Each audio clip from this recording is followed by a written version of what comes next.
আর এরপর যে খবরে নজর রাখবো, সালিশি সভায় যুবক যুবতীকে বেধড়ক মারধর। সামাজিক মাধ্যমে ভাইরাল সেই দৃশ্য। ঘটনায় চাঞ্চল্য চোপড়া ব্লকের লক্ষ্মীপুর গ্রাম পঞ্চায়েতের দিঘলগাঁও এলাকায়। মূল অভিযুক্ত জেসিবিকে গ্রেপ্তার করেছে পুলিশ। শুরু হয়েছে রাজনৈতিক টানাপোড়েন। যুগীয় বর্বরতা, বিবাহ বহির্ভূত সম্পর্কের অভিযোগে সালিশি সভায় ডাকা হয় যুবক যুবতীকে। এরপরই রাস্তায় ফেলে বেধড়ক মারধর করা হয় ওই যুগলকে। সোশ্যাল মিডিয়ায় ভিডিওটি ভাইরাল হতেই শোরগোল পড়ে যায়। স্থানীয় সূত্রে জানা যায়, এলাকায় বেশ কয়েকজন ব্যক্তি যে কোনো ঘটনায় মাতব্বরি করেন। এদিনও তারাই সালিশি সভা ডেকে ওই যুবক যুবতীকে মারধর করে বলে অভিযোগ। ঘটনার নেতৃত্ব দেন এলাকারই তৃণমূল নেতা তাজবুল ওরফে জেসিবি। ঘটনা প্রকাশ্যে আসার পর বিকেলেই তাকে গ্রেপ্তার করে ইসলামপুর থানায় নিয়ে যাওয়া হয়।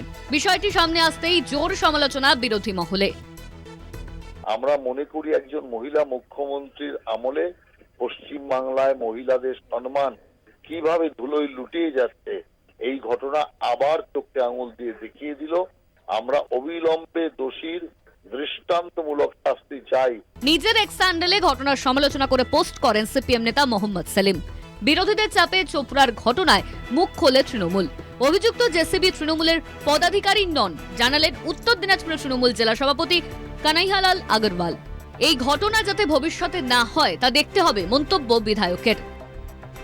জেসিবি নিশ্চয়ই আমাদের দলকে সমর্থন করে। এমনি এটা দায়িত্ব নিয়ে বলতে পারি, দলে কোনো পদে জেসিবি নামে কোনো লোক দলে কোনো পদে নেই। আপনার দলের বিধায়কের ডান হাত বলে পরিচিতি বলছেন। বিধায়কের ডান হাত তো ওনার একলা এলাকার, ওনার যত ভোটার আছে সবাই ওনার ডান হাত।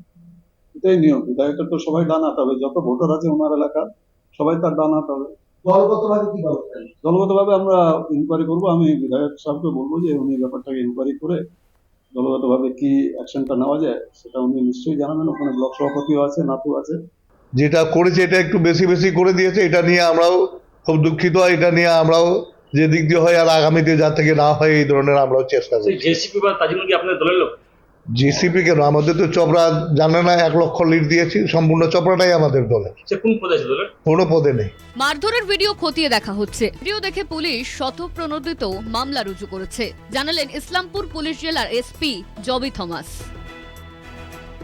ভিডিওটা আজ কি আমরা দেখেছিলাম, ও ভিডিওটা ভেরিফাই করে আমরা এটাই বুঝতে পেরেছি ওটা লক্ষ্মীপুর নামের একটা জায়গা হয়েছে। এটা ওখানে কোন একটা মিটিং কোনো কিছুটা নিয়ে মারামারি হয়েছে। ওটাতে একটা মহিলা এবং একটা পুরুষকে পিটাচ্ছে।